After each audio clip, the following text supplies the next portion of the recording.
So about 14 feet below the top of that water right there, and you see right over here there's the spillway, and then that drops down, and then there's another catch basin down below. We're gonna explore that a little bit later.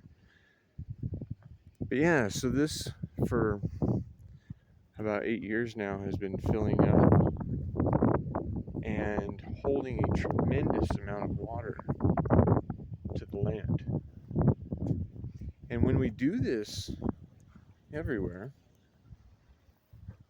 we're going to get rid of the problems that are associated with the current model of erosion that's been maintained for some time.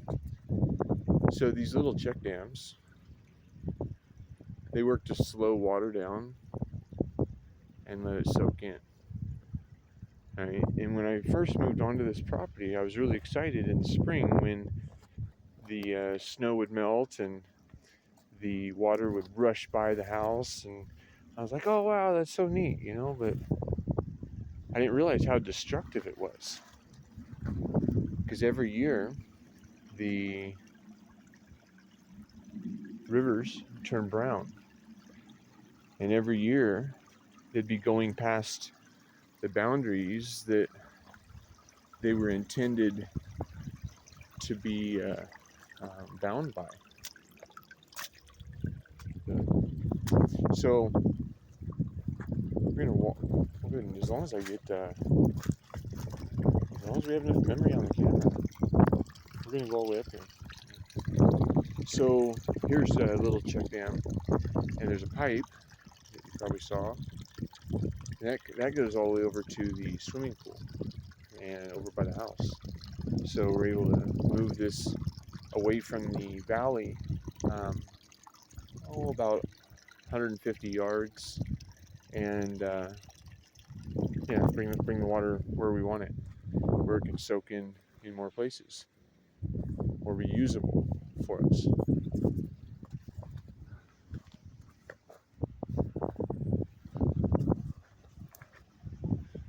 We ask the blessings of the guardian of the canyon, granting us entry.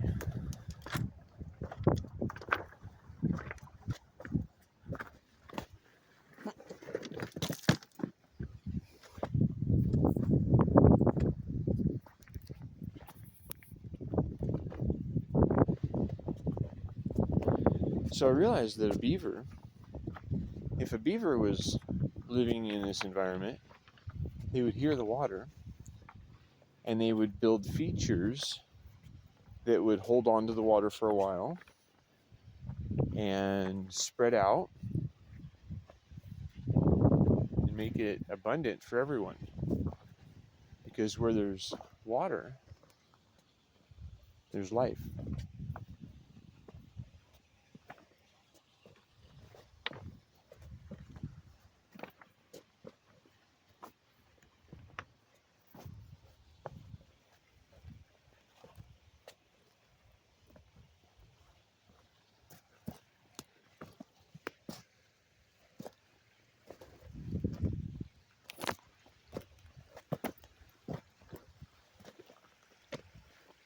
So these features that I've installed around the property have promoted little trees starting to pop up everywhere.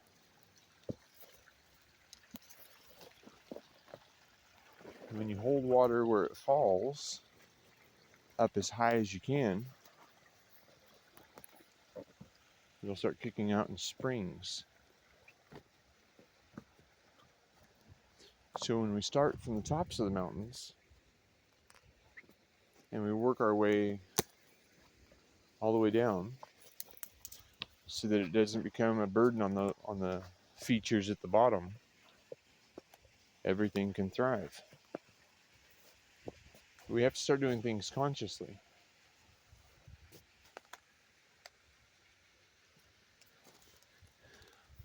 Little features, like when you break wood, or when you find dead pieces of wood, you lay it across the flow of water.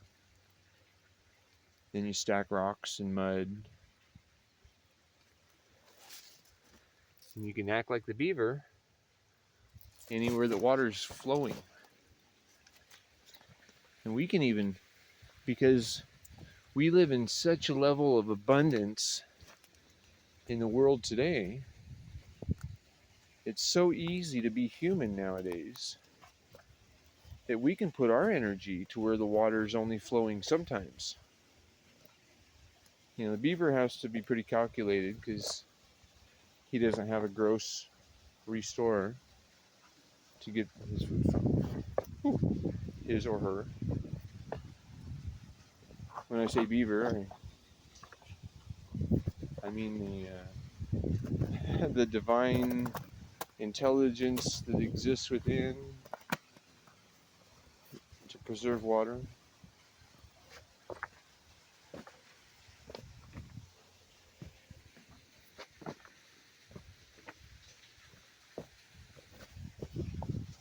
So we're going to speed this up a little bit because these rocks are hard to navigate if you go slow.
This is my favorite time of year.